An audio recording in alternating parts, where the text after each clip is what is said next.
Hello, welcome back to the Keto Summit. I'm here with Dr. Ron Rosedale. Ron, thank you very much for joining me today. I'm delighted to have you. Thank you. Well, it's a pleasure being here. Thanks for inviting me. Can you tell us a little bit about your background? I don't particularly care talking about myself, but I went to a good medical school, kind of went the traditional route, Northwestern Medical School, and I think the only thing that perhaps was a little bit untraditional is one of the world's top researchers in the epidemiology of heart disease, especially linking cholesterol to that, was a fine gentleman and doctor by the name of Jeremiah Stamler. And I mentored under him for a little while and just kind of got interested in the connection between nutrition and, at that time, cardiovascular disease, but then it spread out into all disease.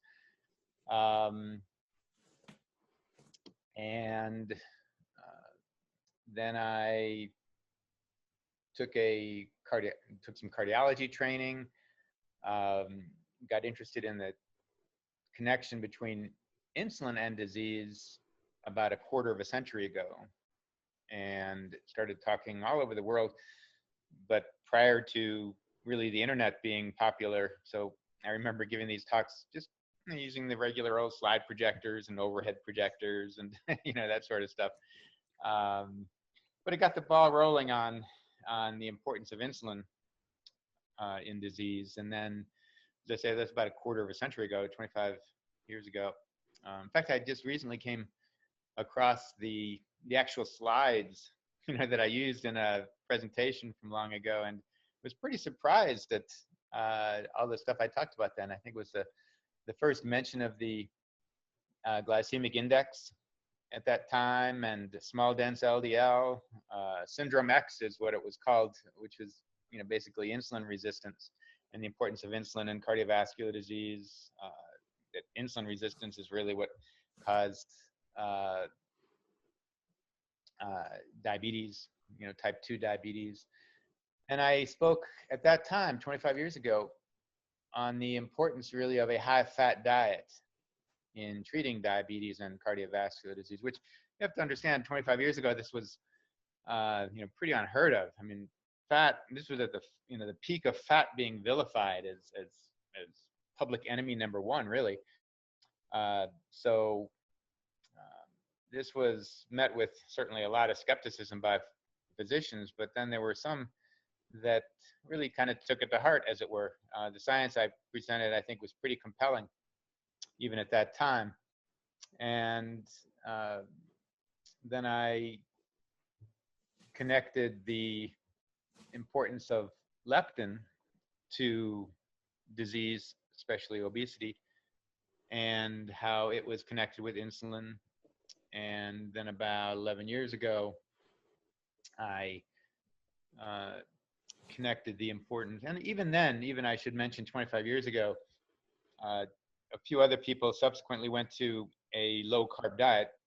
Even the term low carb hadn't even been around. It was a low carbohydrate, a very low carbohydrate diet. I went to high fat. Other people that had kind of migrated to very low carb, and there were only maybe a half a dozen people in the world, really, at the time, but they were all high protein. Right. Fat was vilified. So Atkins was high protein. Mike and Mary Dan Eads were high protein. A few other people, a couple other people, I think. That was about it. And so this was really the first high-fat diet. And in particular, I mentioned even at that time the importance of not going to a high-protein diet, because high protein will also just convert to glucose, and protein itself stimulated insulin. And my whole point was to improve insulin sensitivity. And for that, you had to keep insulin low. It's like if you continually raise your insulin through your diet, mostly a high carbohydrate diet, then it's kind of like being in a smelly room. Your cells are so overexposed to insulin that they become desensitized to it, and then they can't hear it. And it's insulin resistance that then causes the problem of diabetes. So even though you have plenty of insulin around, your cells can't hear it, which is why you get diabetes. Your blood sugar ultimately rises. But I talked to even more in that about the lack of orchestration, that your liver becomes insulin resistant first, and then the brakes on gluconeogenesis are lifted, and it puts out too much sugar, and then your muscles ultimately become insulin resistant, and then they can't burn that excess sugar, but your fat does not become insulin resistant as readily. And so then it takes all that excess sugar that your liver is manufacturing that your muscles can no longer burn, and it stores it. And so that's how you get fat. So then fat is really the, at least is one of the ways, which is still, I think, being talked about today. One of the reasons you get fat is because of hyperinsulinemia, and it's obesity then is really kind of the price you pay for not becoming diabetic. So you're taking all that excess glucose and taking it out of the bloodstream and storing it as fat. And that keeps your blood sugar down. So you go to the doctor, you measure your blood sugar, and it's fine, and they don't call you a diabetic, and yet your entire metabolism is really screwed up, and it has been for decades, but they're not recognizing it because nobody measured insulin. I started measuring insulin when the very first test became available by Nichols Lab, I remember. It was one lab in the country who was able to test for insulin, Nichols Lab out of California. And they told me I was the only physician measuring it. It was there really for research purposes. So for many years, I never saw a patient unless I measured their insulin. So I learned a lot about what causes insulin to go up and what causes it to go down, and connection between insulin and triglycerides and fat and all this stuff. Different patterns of insulin rise. I did something called the toast test, which now is getting some notoriety, which I kind of laugh at because I never really thought that much about it. But people would come in, I'd feed them half a piece of toast or sometimes a whole piece of toast, depending on how old they were, and then measured how rapidly their insulin would rise over the next few hours. So even though the blood sugar was fine, for instance, there were some children that came in that were kind of roly-poly, and their parents didn't know why. They weren't diabetic. You measure their fasting insulin, it's fine. They're too young to have developed insulin resistance. But if you measure how rapidly their insulin rises and how much it rises, within an hour or two, I remember a child's insulin rose to, it was in the hundreds, and then it came down, but it stayed up for several hours, obviously. So even though they didn't have a high fasting insulin, if they ate some carbohydrate every 4 or 5 hours, which is typical, their insulin would be in the hundreds all day long. And the only time it would be, let's say, under 5 or whatever, would be when they woke up in the morning. So yeah, they were hyperinsulinemic, but they didn't have a high fasting insulin. They weren't really insulin resistant, but they were hyperinsulinemic. Anyway, so I did all this research on this stuff, and then went a little bit further with leptin. Then about 12 years ago, I learned about not a hormone, but a pathway that hadn't ever been discovered. And the reason that I mention this is because early on, my argument against going high protein was that it could convert to sugar itself, and we wanted to keep glucose down. Protein itself raised insulin. We wanted to keep insulin down to recover insulin sensitivity. If you go into a smelly room and you can't smell it, the way medicine does it now is they just add more odor. It's like adding more insulin or adding more drugs, and that just causes more insulin resistance, which is the foundation of the disease. So they treat the symptom of high glucose while making the underlying disease worse, which is an example of why you really have to know what is causing the disease if you want to treat it. Because if you don't, likely you're going to make it worse. And that's what is rampant throughout medicine, just causing, calling, for instance, cholesterol a disease of, a cause of heart disease when it's not even close. Osteoporosis, a disease of a lack of calcium. It's not even close. It has nothing to do with calcium. It has to do with the protein content of the bone. So you really have to know the underlying cause of these things. Ultimately, they all end up actually in the biology of aging, and we'll see how much time we have to get to there. But that's really the ultimate disease. All these other diseases, diabetes and heart disease and osteoporosis and obesity, they're all basically symptoms of the aging process. And that's actually how I got involved in insulin to begin with. My whole interest from as far back as I can remember had to do with the biology of aging. And I kind of recognized that insulin must have something to do with that. Later on, through Cynthia Kenyon's lab and others, they very firmly connected insulin in worms to the actual rate of aging of these worms and then flies, and subsequently for the next 20 years, insulin had been connected. Actually, I have a friend who's a wonderful guy. He won the first Methuselah Prize, which was the biggest prize in aging research, $1 million, I think, for his work on IGF, insulin-like growth factor. And that's something that also protein raises. And so all of these things went back to protein. I knew that protein had to play a much bigger role than it was being given credit for.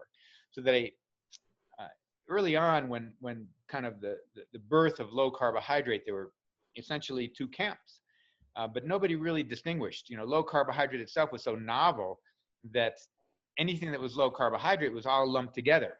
And so any studies that were subsequently done were just low carbohydrate, and they didn't really differentiate between high protein and high fat. And I kept arguing that there's a huge difference, that you can't go high protein because high protein will also raise IGF, and IGF is associated with cancer, and IGF is associated with the rate of aging. I think a lot of the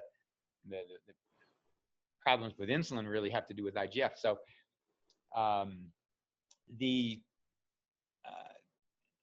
what I've been kind of hammering home is that it isn't just a very low carbohydrate diet. It has to be a very low carbohydrate, moderate protein, whereas there's no need to eat any carbohydrate. It's not an essential nutrient. Anybody that says you have to have carbohydrate for your brain knows zero about metabolism. Just show them a list of essential nutrients, and you'll never see a carbohydrate on there, which means you don't have to eat any ever since the moment you were a fetus, as far as we know. Now, obviously, that's not the case for protein. We have to have some protein, so there's a limit. So you can't just go as low as possible, but how low can one go? And I haven't really changed that tune very much. From the moment I started talking about a very low carbohydrate diet, I was recommending about 1 gram of protein per kilo of lean mass per day. Now I'm going a little bit lower, maybe 0.75. And if you're really sick with diabetes or cancer, I'll go down to 0.6 even, sometimes even a little bit lower. And that's 0.6 grams of protein, pure protein, per kilogram of lean mass per day, divided up. So, and that's really the only difference from what I talked about to begin with. But the reason I'm mentioning all of this is because about maybe 12 years ago, maybe a little bit longer, I started reading about the TOR pathway, the targeted rapamycin, and it's not a hormone, but it's a signaling pathway, a metabolic signaling pathway that everything else feeds into. So insulin feeds into it, IGF feeds into it, growth hormone feeds into it, but more importantly, the actual nutrients feed into it. So glucose feeds into it, and ta-da, protein. Amino acids are the strongest signal for mTOR. And so it's very much a protein signal. And this really completed the picture for me, because insulin was really the nutrient sensor for glucose, and leptin was the nutrient sensor for how much fat we had, even though glucose stimulates it. But the protein was so important, even from the beginning of life. It needed glucose, it needed protein. There had to be more of a protein signal than insulin.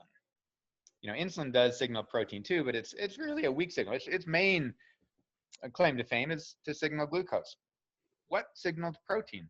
Well, TOR does. TOR is the main signal for protein, even though it takes all these other things. So TOR is kind of a central switchboard. It takes in all these signals and then kind of makes the decision of what to do with energy.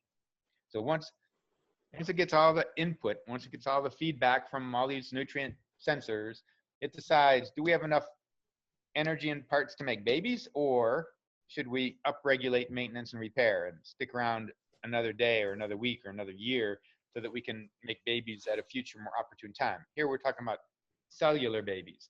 These nutrient signals go way back. We're talking about billions of years back, when life first formed. We're going, far further back than what's normally known as paleo. I mean, paleo, excuse the pun, kind of pales in comparison to what we're talking about. Paleo depends on who you talk to, maybe 2 million or 20 million years, depending which paleo period you're talking about. I'm talking about 3.8 billion years. You got to go back 2,000 times further to really get the nuts and bolts of when life started and when all these pathways developed that actually determine what we should be eating today. So paleo doesn't tell you very much. What we evolved with anyway, as far as eating, even if they could come to a consensus, and there's a lot of argument in paleo circles about what paleo man ate. There's even kind of a higher carbohydrate group of paleo people and a low carbohydrate group of paleo people. It's all really a moot point, because all it's going to tell you is what paleo man evolved with that maximized reproductive success, not longevity. The two are not the same. In fact, not even close. In fact, they're antagonistic. Most of the mechanisms that actually maximize reproductive capacity will actually diminish lifespan and health. So you can't use what necessarily paleo man ate as a guide to what is healthiest. What nature selects for is reproductive capacity, not health, not post-reproductive health. So we're on our own in that regard, but we can try and see what nature has used to allow pre-reproductive life to flourish, and then kind of apply it post-reproductively. For that, we need to know about aging. So that's where these nutrient pathways really come in, because they really regulate aging, because they regulate reproductive behavior and nutritional availability. They're all kind of married together. So the same metabolic pathways that control cellular replication, cellular division, also control aging. You know, it's pretty interesting. So, you know, I'm writing a book on all this, you know, going into a lot more detail, but that's really the groundwork. You really have to kind of go back a lot more than paleo to find out what's necessary to eat. And one has to come to a not very politically correct conclusion. One has to understand that politically correct isn't necessarily correct. So the politically correct thing is to say, well, you know, we need to do what's natural, and you know, what's natural is better. And don't get me wrong, I'm a nature guy through and through. You know, I nature therapy. I've been involved in, you know, so-called natural medicine. I recommend supplements. You know, I use dietary therapy. That's all I've used since my entire career to treat disease. I get people off of drugs. I hate drugs. They always have adverse effects. They never treat the right thing. I shouldn't say never, you know, and there's some use for it. But one has to understand that nature, with a capital N, nature's purpose is not to keep us alive for very long post-reproductively. Nature's purpose is to have us reproduce. You know, you can't just use what's natural as synonymous with healthy. Mm-hmm. And the same is true with athletics. You can't say, because this is good for athletic performance, it means it's also good for longevity and post-reproductive health. That's not necessarily true at all. So one has to kind of differentiate which segment of health one is talking about. So the TOR pathway became very, very interesting to me, because it kind of integrated everything, and I found everything kind of feeds into it. And it's really kind of the metabolic conductor. It's the CEO. It makes all the decisions really on how much energy is available and what to do with it. And that's just critical to life. That's just critical to health. And that's something we can control through diet. And that's where a very low carbohydrate, moderate protein, you do not want excess protein. In fact, what I've said all along is the only nutrient I've ever had people count was their protein intake. I've never had people count calories. That always was irrelevant. I didn't have people even count the amount of carbs they were eating. Just the less, the better, really. You differentiate carbs into fiber or not fiber. Anything that's not fiber is going to turn to some sort of sugar that's going to be damaging. So you want to go as low in non-fiber carbs as you can. Basically, pick your health. Protein, the question there is how little can you get away with? We have to have protein. It is a required nutrient. It is an essential nutrient. There are essential amino acids. So that was really the key. So that's the kind where you want enough, but not too much. So that's what I had people count, because especially when I was starting out, people were so scared of fat that almost everybody who went on a low carbohydrate diet went on a high protein diet. Right. Because they didn't want to have anything left. If you're not going to eat fat because you're scared of it, and you want to go low carb, you have one choice, and that's high protein. But that was decidedly unhealthy, and that's really what set back the low carb movement to me. for decades, is that everybody was going high protein, and that's not healthy. So they weren't getting great results. You could lose weight. There's no question you can lose weight. And that's another thing. You don't want to equate weight loss with being healthy either. Certainly, if you're healthy, you will lose excess weight because it's going to allow you to burn fat properly. And one of the things I said, as far as I can remember, is that you can summarize everything there is to know about nutritional health and metabolism and health in general, really. And that is that your health and longevity is going to be dependent on the proportion of fat versus glucose you burn over a lifetime. You've got two fuels you can burn. You can burn fat or byproducts of fat called ketones, or you can burn sugar, which you can also make from protein. And that's it. Those are your choices of fuel. And if you are burning fat, you're going to be much healthier. If you're burning glucose as your primary fuel, which is almost everybody in the world, you're not going to be healthy. Mm-hmm. And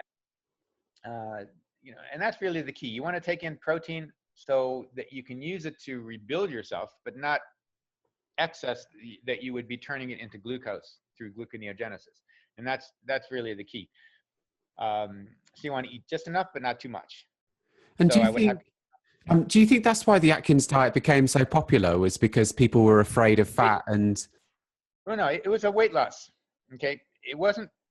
Atkins knew nothing about insulin.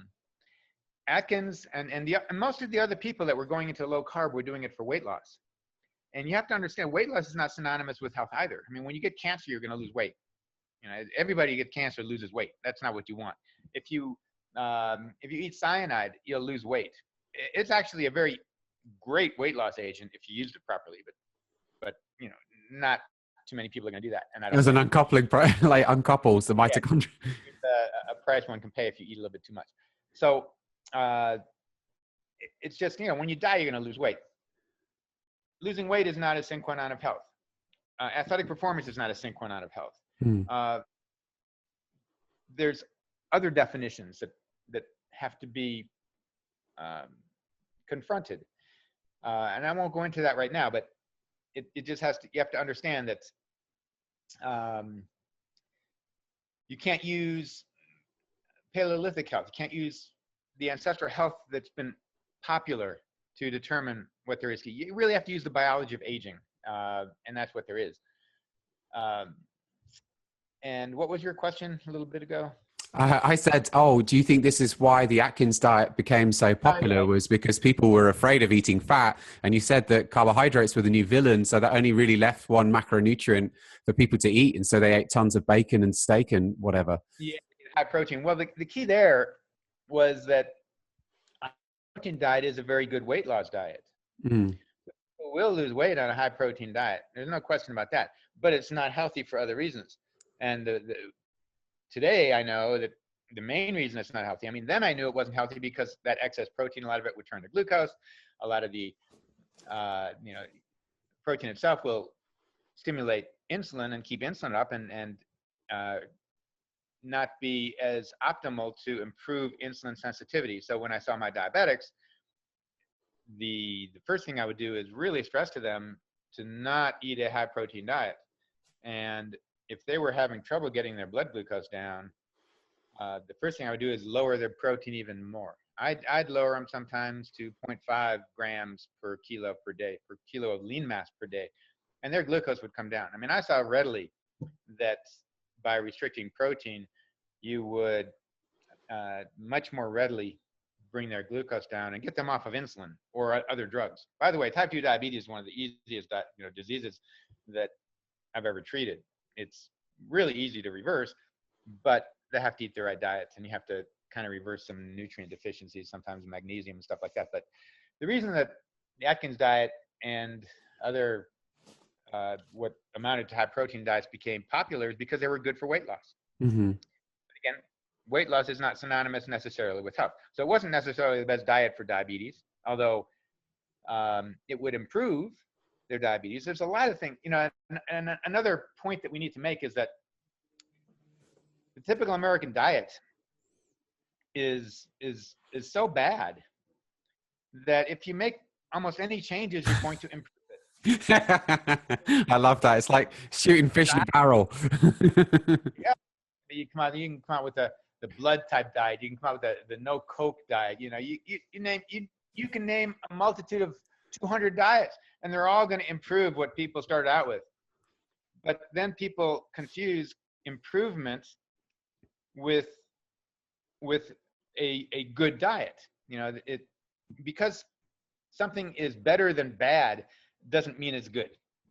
You know, so that's another concept that people have to understand. So if you really want to get something that's good, or even better, if you want the best diet, you've got to go a lot deeper into the science than just saying, well, it improved their blood sugar. So you get all these people who are on a very high carbohydrate diet. There are vegans, vegetarian diets that have shown to improve diabetic diets and improve diabetic blood sugar. They'll take their hemoglobin A1C from 7 down to 6 or something like that. Yeah, wonderful. To me, that would be an abject failure.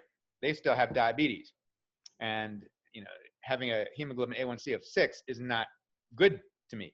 So if you put them on a much better diet, which is a diet that I've been recommending for decades, and that is a very high fat, very low non-fiber carb, and kind of a low to moderate protein diet, then you would take somebody that might have a hemoglobin A1C of 7 or 8 or even 9. I've seen them 10 and I've seen them up to 14 come down to 5.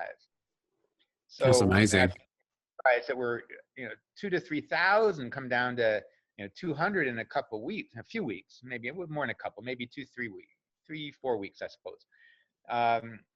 So there's a ton. I've seen people who were on heart transplant lists totally get removed and play golf for the next 5 years by going on this diet. I've seen cancer reverse numerous times. But that brings me to another point. I don't know how much time we have, but it's a point I want to get in. And I know this is, I believe it's called a keto conference, right? So let's talk a little about keto. Right. People right now, I think, are somewhat misinterpreting the ketogenic diet. I don't like that name. I'll just come out and say that. I think it's a terrible name. It was a name born for a couple of reasons. Probably the main one is that people didn't want to call it a high-fat diet because people were afraid of fat, so they called it a ketogenic diet. And it is a ketogenic diet. The problem is, so is a high-protein diet. And the two are not the same. So a ketogenic diet can comprise both a high-protein and a high-fat. And you've heard me, you know what I think about a high-protein diet. So it should be called a high-fat diet to distinguish the high-protein diet. It's not all ketogenic diets are created equal. Another thing I want to point out is, since the ketogenic diet became popular, people after high ketones, they're looking to either measure their blood ketones or urine ketones. I want a 4+ ketone. No, you don't. You have to realize that the ketones that are either circulating in your blood or being excreted in your urine are those ketones that are not being burned. The benefit of ketones is burning them. And the real benefit of ketones is as an indication that you are burning fat. So it's a nice side effect, and it has good properties. I'm not against ketones. Ketones are great. They are a byproduct of burning fat, and they can be used especially by tissues that can't burn fatty acids, such as the brain. But it isn't the end all. It's what you're really after, and what the major benefit of a high-fat diet is that you are burning fatty acids. The majority of the fuel, the majority of the energy that you're acquiring is coming from the burning of fatty acids. And when you're burning fatty acids, you're not burning glucose so much. And that's what you want. You want to be burning fatty acids. You don't want to be burning glucose. And that's what you get from a high-fat diet. And as a side effect, which is beneficial, you will make ketones so that they can be burned by the brain. As you become more and more accustomed to burning ketones, those levels actually will come down because you're becoming better at burning them. And so they're not accumulating so rapidly, or they're not accumulating as much because you're burning them more rapidly. Right. Ideally, and you're never going to achieve this, but ideally you really never want your ketones to be more than about a +1, because you'd be burning them as rapidly as you're producing them. But most people aren't going to achieve that ideal. But I, for one, would not want my ketones to be 4+. To me, that's an indication I'm not really burning them properly. So, but the bigger deal to me is not that having 4+ ketones are going to do you harm particularly, but I don't want people to have the mindset that it's the ketones that are the benefit of the diet. They are a side effect. They are a beneficial side effect. The main benefit is that you are burning fatty acids from fat. And the more fatty acids from fat you're burning, the less glucose you need to burn. Mm-hmm. And that's really where you're getting the benefit, that you're not having to burn glucose. So ketones are great, but the term ketogenic diet indicating that that's why the diet is so good is that you're generating all these ketones. That's a misinterpretation of the benefit. The main benefit is that you are burning fatty acids. And as a side effect of burning fatty acids, you produce ketones that your body can burn too. It's kind of like a catalytic converter. You're burning the gasoline, and then the catalytic converter kind of burns more of the exhaust. So that's great, but it's not the major benefit of it all. Right. And have you ever had a biomarker that would enable someone to know that they're burning lots of fat? There really isn't a great marker of so-called beta oxidation, which is the biochemistry of burning fatty acids. However, there is a great marker that can pretty much tell you how much fat you're burning, and that's triglycerides. Mm. The old marker of triglycerides. What triglycerides are, there's basically triglycerides just is the medical term for fat. That's what triglycerides are. They have to make it sound scientific, so they call them triglycerides. Job security word. Yeah, exactly. And then if you really want to be really accurate, they're called triacylglycerol. They're not even triglycerides. They're triacylglycerol. So that's actually the technical name. And there are 3 fatty acids that are attached to a 3-carbon glycerol, and then you take the fatty acids off and you burn them. The triglycerides that are floating in your blood are from 2 reasons. Many of them are because of they're being made by carbohydrate. So when you eat excess carbohydrate, it turns into excess glucose. That glucose, which you're not immediately burning, your liver will convert into triglycerides, which will then circulate and get stored. The other half of the equation are of high or any triglycerides that you have in your blood are those triglycerides, like ketones, that are not being burned.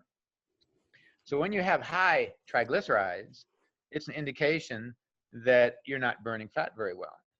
And virtually everybody who is properly burning fat is going to have much lower triglycerides. So I mentioned earlier in the program that I had patients who were on what they were told, a high carbohydrate diet. He was told he had familial hypertriglyceridemia. I'll just mention this person. I saw him probably 20 years ago. And he was a relatively young guy. He was in his 30s and not fat at all, by the way. I should mention he was relatively skinny, tall and very thin. I think he probably weighed 160, 170. He was probably about 6'2". He didn't have fat belly. He had triglycerides that were somewhere between 2,000 and 3,000.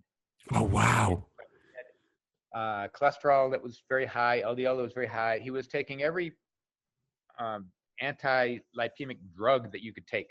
There were 3 or 4 classes of drugs that you could take. He was on maximal doses of all of them. And he was told by his doctors that he better get his stuff in order, that he didn't have long to live. He was told, like many people are that have lipids like this, blood lipids, that they have familial hypercholesterolemia, or in this case, hypertriglyceridemia, that these are genes that you're born with. He had no choice. That's another point that we have to make, that the vast majority of these chronic diseases that people have, especially when they're extreme, what they have is a genetic predisposition. It doesn't mean that it's an absolute fate. It means that if he does not eat right, he will get this. So that has to do with cancer, for instance, and diabetes. I've told people for ages that I don't care, especially type 2 diabetes. They've been told it's a genetic disease. I don't care if every relative that you've had for 5 generations has diabetes. You will not have it and you will reverse it if you eat properly. What it does tell you, though, with your genetic heritage is that if you don't, you will absolutely get diabetes. You have no room for error, basically. That's what it tells you. And so it was with this patient with triglycerides that were 2 to 3,000.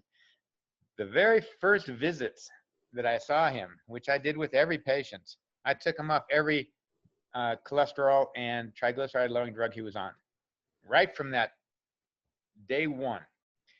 And he came in 2 weeks later, his triglycerides were down to 500 from 2 to 3,000 being off of all the medications. He was referred, by the way, by a heart disease patient who had actually signed himself out AMA. He was in for a second bypass.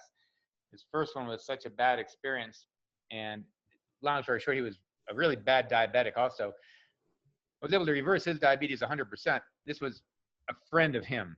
So the cardiac patient had kind of dragged in his friend, and he saw the benefit. So his triglycerides came way down. In other words, by putting him on a high-fat diet, which people at the time thought I would have been totally crazy, that it's just malpractice. You're going to put somebody with triglycerides of 3,000 on a high-fat diet? And I said, absolutely. It's not, you don't get fat by eating fat. You get fat because you can't burn it. His triglycerides of 2 to 3,000 is an indication that he's not burning fat. He's just making it. We have to get him to burn fat. To get him to burn fat, you've got to control the hormones that let you burn fat. And at that time, my interest was on insulin. So I wanted to lower insulin. The only way you're going to lower insulin so that you even have the opportunity to burn fat would be to go on a very high carbohydrate, moderate protein, to go on a very low carbohydrate, moderate protein, high fat diet. And it was clear indication that it worked. Another month or so came by when he came back and his triglycerides were down to 200 or something. I couldn't get him below that, but that's pretty good. Another person, their triglycerides go down to 60 or something, but it's an indication that the triglycerides indication of whether you're burning fat. So that kind of answered your question. You can just measure triglycerides. When your triglycerides come down, you're burning fat. And can triglycerides come down too low? So sometimes I've seen them on a blood chemistry down at like 20 or 30. Well, not really. It's just an indication that you're not making them from carbohydrate and you're burning them effectively. I think that would be perfectly acceptable. The typical marker that I would use, because when it was measured properly, I mentioned early on that there was only one lab testing insulin in the country when I started measuring it, and that was Nichols' lab. And they were very accurate, and they were measuring it via a mechanism known as a radioimmunoassay, where you kind of attach a radioactive label, and then it's read in a fancy Geiger counter. It was a very, very accurate test. And I would know just by measuring their insulin level if people were following the diet properly. And there would be an almost perfect parallel between insulin and triglycerides. So people would follow the diet and their insulin would come down, their triglycerides would come down, and they would come back for follow-up maybe in 6 months, and all of a sudden I'd see both of them were higher. And I said, oh, okay, you've not been following the diet properly. I said, caught. I said, I just went on a cruise. And so, things like that. And then they'd get back on the diet and the insulin and triglycerides would come down. They would be a perfect parallel. Then I started getting some weird values that didn't make sense. That, these people who were coming in with relatively low insulin and high triglycerides, that were obese and diabetic even, that I knew it didn't make sense. So I called and several people. So I called Nichols' lab and said, hey, what gives? I said, well, we were just bought out, I think, by Quest. And by this time, insulin was becoming more popular. And they wanted their regional labs to be able to test insulin, but they weren't able to test it by a radioimmunoassay. So there was a chemical enzyme way of testing it that just wasn't near as sensitive. And they were ordered by Quest to do the same, so that they didn't, they were having the same type of testing. So anyway, I got into an argument, and they said, well, they still had some kits that they could use to test for radioimmunoassay, and they would use them just for me until they ran out. So I was able to test it more accurately for another couple of years until I ran out, and then testing insulin became more of a hit and miss, to tell you the truth. Although there are a few labs now that are testing insulin using radioimmunoassay. If you order total or free and bound insulin, sometimes you can get radioimmunoassay that'll be more accurate. They've improved the accuracy of the chemoluminescent testing that people are doing now. So anyway, it's not quite as perfect as it used to be testing just insulin. So you test, but triglycerides are normally a good test. Mm-hmm. Measure triglyceride when somebody comes in. When their triglycerides are coming down, it's an indication that they're burning fat much more effectively. Right. And have you looked at any of the other fancy markers like C-peptide or glycomark? Well, C-peptide is not as accurate typically as insulin. C-peptide you use on people who are taking insulin, basically. So if people are taking insulin because they're diabetics, they're taking insulin shots. When you measure insulin, you're not measuring the amount of insulin they're producing. You're also measuring mostly the amount of insulin they're taking. So that doesn't help you very much. Then you measure their C-peptide, and it tells you how much insulin their own pancreas is producing. That's very important, because if their own pancreas is still producing sufficient insulin, they can get off their exogenous insulin if they follow the proper diet. So I measure C-peptide all the time in people who are taking insulin. If you're not taking insulin, then you can just measure a fasting insulin, and it's a better measurement.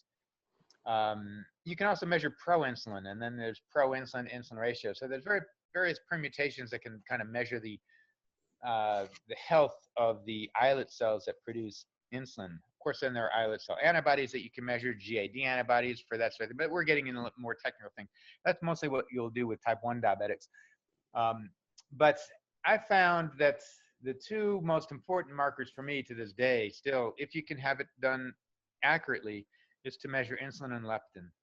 And when they come down, your body almost has no choice but to burn fat properly. You're going to burn if you become more insulin and leptin sensitive. And you become more insulin and leptin sensitive when you have lower levels. But you want to make sure that the levels are not low because they have to be low. In other words, if you're a type 1 diabetic and you have low insulin, it's low because you can't make any more. And that's a different story. But if it started out as 20 and is now 5, then it's come down because your body is allowed to bring it down because it's more sensitive. You're getting a lot more bang for each insulin buck. So you measure their glucose, and before their fasting insulin was 20 and their fasting glucose might have been 200. Now their fasting glucose is 5. Excuse me, their fasting insulin is 5, and their fasting glucose is 80. So if you look at that, you'll know that they've become a lot more insulin sensitive. And when you're more insulin sensitive, you are going to be burning fat as your primary fuel. You really will have no choice. Mm-hmm. So, and is this strategy of optimizing TOR, is it for all of the people all of the time? So what if you were, a woman of reproductive years, or even a man of reproductive years, or somebody that was interested in athletic performance? Would it still be a good idea to optimize TOR in this way? Yeah. So, we're still trying to figure out maybe the best age. Lowering TOR really doesn't even appear to have great advantages until you're an adult. So if you're, let's say, 35, or it depends on what your biological age is and how healthy you've been as a young adult. But if you're a teenager or if you're 20, maybe up to 30 years old, it's okay to maximize TOR, for athletic performance. But once you start getting, kind of past your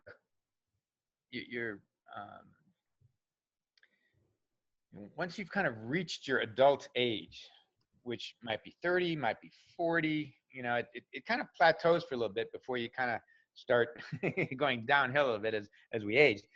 But that's a time where you really want to start maximizing minimizing your TOR level, maximizing your TOR effectiveness.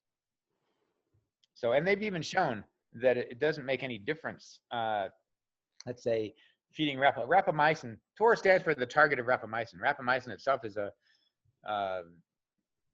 anti antifungal made by bacteria that was discovered in the Easter Islands actually a long time ago, 1970. They just didn't do anything. They didn't know what it did until relatively recently. And then they found it actually reduced the rate of aging. Of course, that rather raised some scientific ears. And they've done tons of research now that showed it's probably the most important biomarker of aging that there is.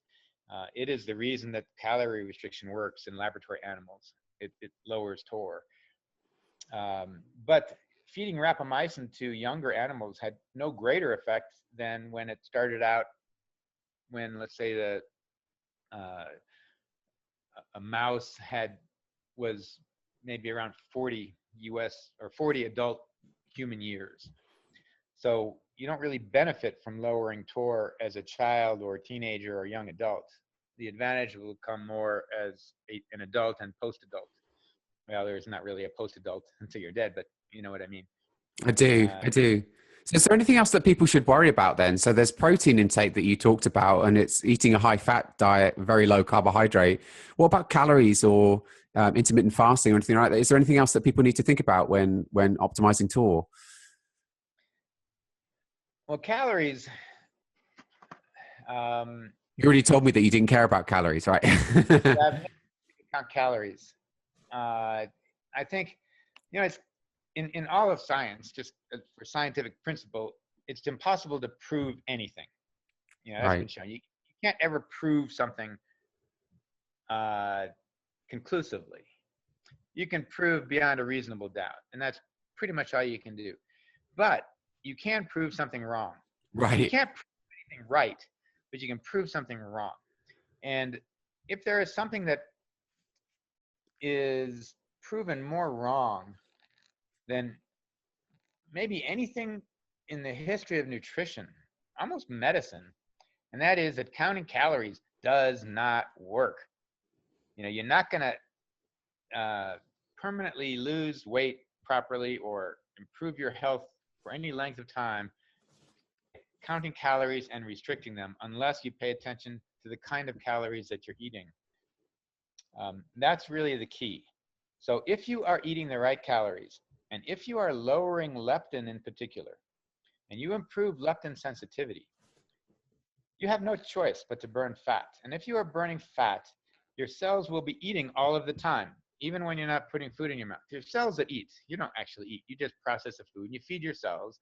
And when your leptin is low and they're able to eat fat, you're eating fat 24 hours a day. When you're sleeping, when you're not sleeping, you're not going to be hungry. The only way that a person is not going to overeat is if they're not hungry. I mean, nature knows this.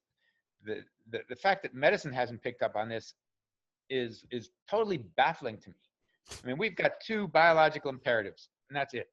We've got to eat and we've got to reproduce. That's been since we were single-cell organisms in the ocean. That's all we're designed to do. If you are hungry, you are going to eat. You might be able to use your willpower, which is generally pretty feeble compared to our more ancient proclivities, our ancient instincts.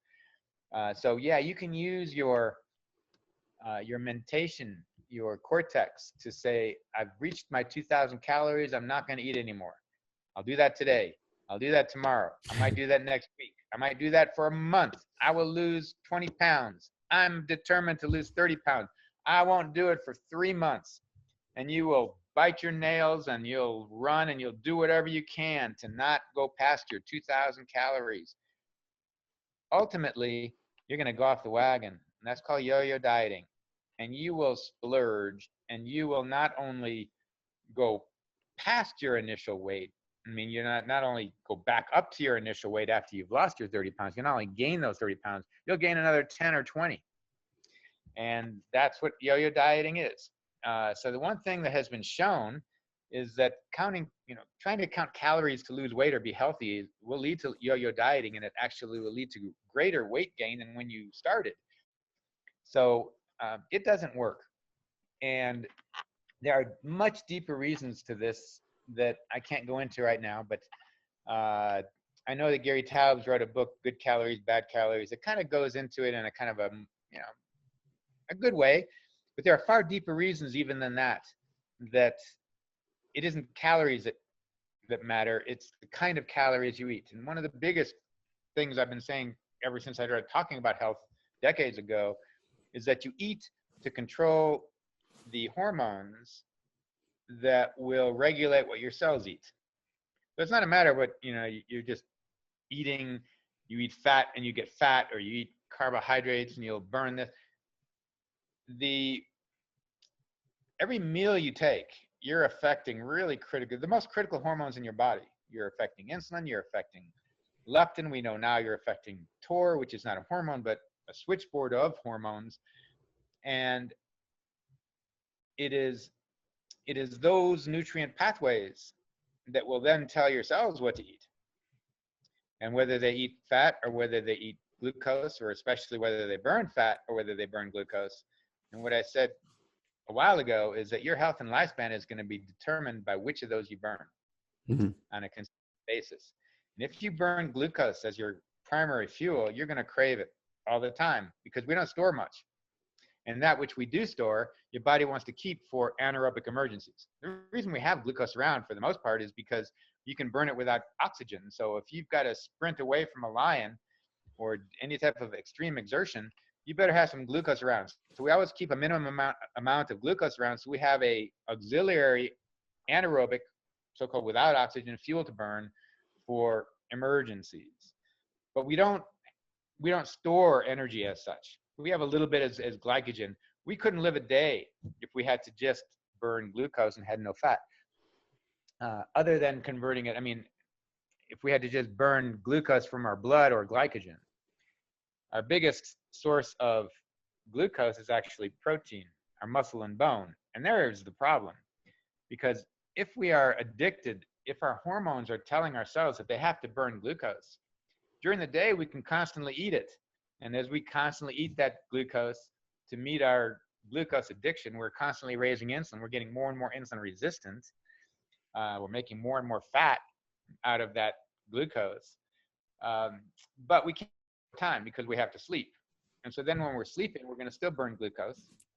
And we're going to get that glucose by tearing down our lean mass. So we tear down our muscle, we tear down our bone. The biggest cause of osteoporosis has zero to do with calcium, but the fact that we're breaking down the protein in our bone to feed our glucose addiction. Once we teach our bodies, and the only way we can teach our bodies is basically to teach our hormones, basically to improve our insulin and leptin sensitivity so that we can then dig into our fat stores, then we burn fat, as our primary fuel. And then even if we do eat some glucose, we'll go back to fat burning more readily. Your ability to go from burning sugar to burning fat declines with age, but you can maintain that if you eat a higher fat diet most of the time. I maintain you should do it all of the time. And so it's very important to eat a high fat diet, which means then a low carbohydrate, moderate protein at most diet. And that's when you will burn fat as your primary fuel. That's when you will keep insulin down, you'll keep leptin down, you'll keep mTOR down, you'll keep all these nutrient sensors down.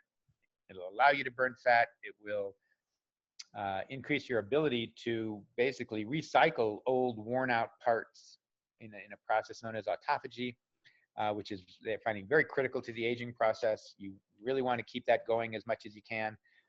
You want to get rid of your junk, basically, and recycle them so that when you're not eating, you're still able to eat.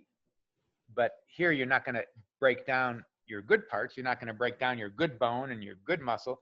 You'll break down junk that is doing harm anyway and recycle those parts and basically eat them. So that's another really important part of controlling the hormones and pathways, insulin, leptin, and mTOR, so that regulates what your cells will eat. And tell me about the book. Who's it going to be for? going to be for everybody. It's going to go into health a bit more deeply. I'm trying to write it in as simple a language as I can so that everybody can understand it. But I will say that the first part will kind of bring people up to snuff. It's where the current science is, even though people may not know it. It's stuff I've talked about for 20 years. It'll bring people up to snuff on insulin, up to snuff on leptin. But the rest of the book basically goes beyond any of that most people have never heard. So because it's so new, to me, I'm hoping people will be as fascinated by it as I am. But Yeah, absolutely. I for one will be. I'm trying to make it as understandable as I can so that anybody will understand it. And because it is new, it's not, it'll be just as new to the expert and doctor and, layperson. So I'm really explaining it to everybody. But I'm trying to use language that isn't professional language. It's hopefully language that everybody can understand. Mm-hmm. And is there some place I can go to get notified when the book becomes available? Oh, sure. You can always, you can go to my website, and that's Dr. Rosedale. So D with 2 R's. So DRROSEDALE, .com. Yeah. So drrosedale.com. Okay. And of course, I'll link to that in the webpage that hosts this video. Is there anything else that you'd want people to know about Dr. Rosedale? This has been fantastic. Thank you very much. I really appreciate your time. Oh, it's my pleasure. Well, I'm hoping that gives people enough to chew on. The website itself has a lot more information. It has talks I've given, some writings I've given, so they can get up to date on the science of insulin and leptin, at least. There's some talks I've given on TOR. I've talked about TOR now for over 10 years. But it's still, it's amazing to me how long it takes for things to, to really get traction. I mean, today people are talking about insulin. Insulin itself isn't routinely measured. I mean, people are still measuring cholesterol of all things, which is ridiculous. And few people still to this day know what their fasting insulin is. It certainly is getting up to speed to some extent, but now this stuff has been known for almost 25 years. And the fact that most people haven't even heard of TOR, doctors included, I mean, hardly any. And I've been talking about that now for 12 years. And the reason is that there are no drugs. Well, there is actually a drug even to control it, but it's not used for most things. It's a very expensive drug. It's actually used as an immunosuppressant, which is kind of interesting, but and it's used in cancer patients sometimes. Interesting. Well, hopefully we're putting a small chink in that that slowness of disseminating this knowledge. Yeah, and I appreciate that. That's really why I appreciate being here, because knowledge is no good unless it's heard. So, and at least it certainly doesn't give people the full story and the full significance of the targeted rapamycin pathway, but I think it gives people a little bit of an idea and hopefully piques their interest so that they'll soon learn a lot more about it. Because to me, it is the most significant pathway, most significant chemical there is in the body that is going to determine your health, whether it has to do with heart disease, diabetes, obesity, you name it. As I say, they've shown that the TOR pathway is what in almost all species regulates the aging process. So, and there's reasons for that. So anyway, I appreciate it. I won't keep you any longer too. And thanks for hanging in there with getting this connection going. No, it's my pleasure. Thank you very much. Cheers, Ron. Cheers.